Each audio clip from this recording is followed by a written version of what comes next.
there seems to be, especially in our society today, the need for validation in an unhealthy way. Oh, like codependence? Correct. Okay. And there's like these trauma bonds that kind of form out of it.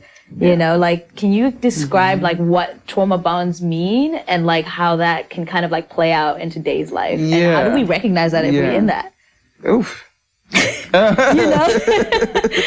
How much time we got? Codependence is a huge indicator of some level of trauma. Codependence meaning like typically the most common, I think, and probably the most relatable or identifiable situation would be like if someone is involved in like substance abuse and then their partner, right, will basically engage them, right? Like maybe not necessarily buy them the drugs, but will continue to keep the environment such that they can buy their own drugs, essentially. Yeah. Like, so you're sort of complicit in that you're not explicitly, you know, either cutting them off or putting them in a situation, rehab or whatever, where they get the support that they need. But instead, you're kind of like caught up in this cycle with them.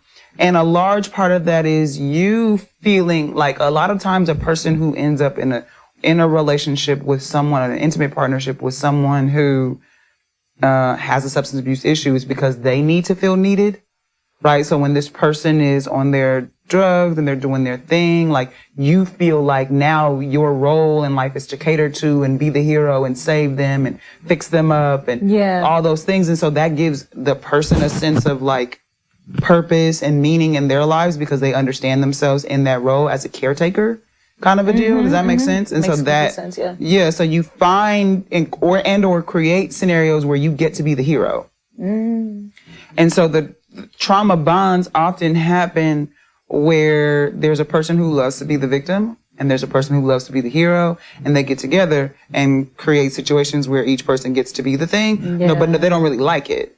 Right. Like I don't want to keep having to save you from this, but I'm not going to get out of it because on some level I need to keep saving you from this because that's how I know myself. That's how I find value in myself, when I can fix it, when I can heal it, when I can save you, you know what I mean? Like that's how I prove my own worth in this world, is that I'm able to love you hard enough to pull you out of this thing, this addiction that you have, or this habit, or this pattern.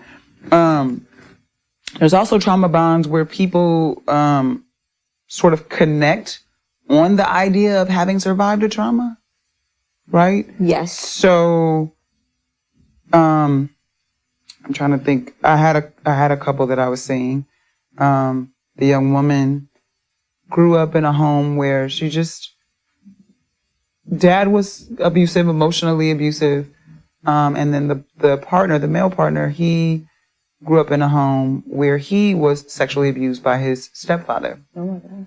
And so when they became close and shared those intimate details about their lives with each other, that became like the place at which they were like drawn to each other.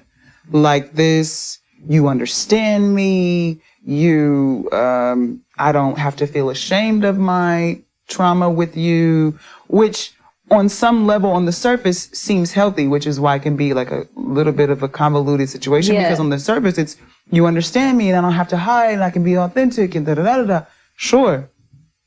But when that is all you have, and then when you're not talking about that, you can't get along, you can't make it work, there's nothing else in common, you have no shared values, but it's this magnetism that comes from that part of me, like the part of me that I don't believe I can share this with anyone else. And so because you've accepted this part, I'll put up with the other stuff. Yeah. Right?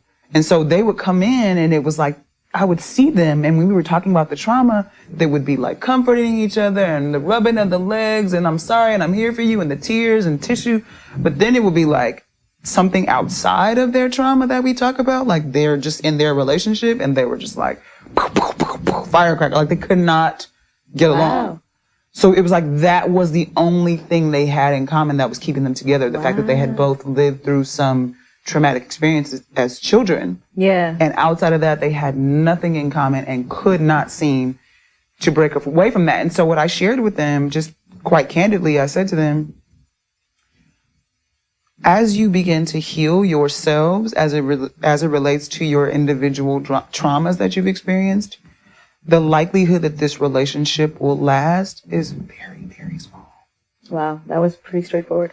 I had to say that because they were coming in, because I always tell people when I work with couples, your relationship is my client. Not you individually, your relationship. Yep. So I'm here to work with you with regard to the relationship. So when I see that this relationship is rooted in trauma and you're both here to heal that, when that heals, just know, not that it's impossible, right, but know that the relationship that you're coming back to will not be the one that you entered in originally. You'll be starting over. Right.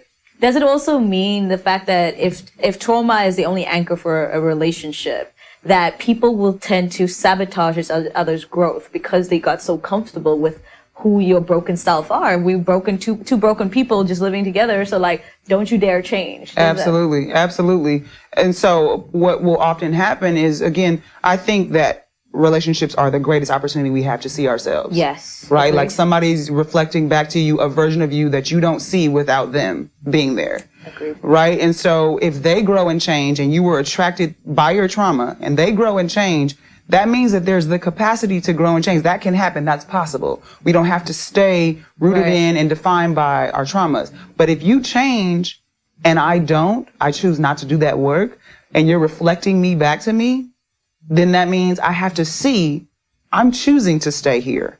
I'm choosing to stay broken. I'm choosing to stay and live in this pain.